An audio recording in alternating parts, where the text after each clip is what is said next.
Hindi ako pabor sa social media ban sa Pilipinas. I agree if this will be for kids na 6 and below. Pero kung sa kabuuan, mali dahil nasa constitution na tayo ay merong kalayaang magpahayag. Ano pong reaction dito? Actually po, when it comes to the social media ban, again, doon lang po siguro limitations dapat sa mga bata.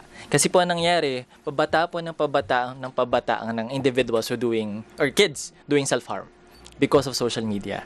So it's quite alarming. So ang goal lang naman po bakit natin siya binaban is just to limit the information, lalo po sa mga bata. Kasi before, ang mga kabataan po, ang problema lang kung anong kakainin nila mamayang hapon.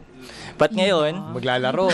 Gusto ko maglaro mamayang hapon, di ba? yes sir, Oo. pero ang problem ng kabataan ngayon, anong ipopost nila or isa-story nila mamayang hapon.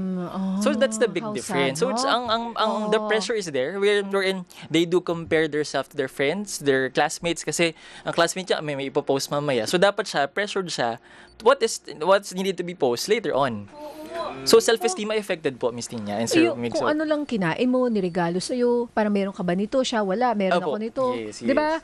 Wala ako nito. So, i-compare mo na sa stories lang, di ba? And Correct. pabata ng pabata. So, talagang ang hirap talaga, hindi mo makikita sila talaga 24/7 eh. Yes, Kaya, tinatry natin na bigyan sila ng ibang mapag-abalahan. Yes, po. Oo.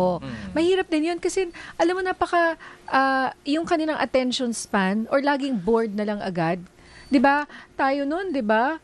Kung wala tayong ginagawa, mag-iisip ka ng gagawin, 'di ba? Magiging Yes, creative ka. Maglalaro ka ng patintero sa labas, magbabike ka sa labas. Ngayon konting anong gagawin ko? 'Di ba? Yes, po. I'm bored. Mm. Bored na agad. Nasa virtual world na po kasi sila. Oo, Kasi, kasi ang bilis nung nila sa pag nasa social media sila. Yes po. Ang Instant. dali-dali. Oo, Yes, instant. instant gratification. Oo. Kaya po yung temper affected din po eh.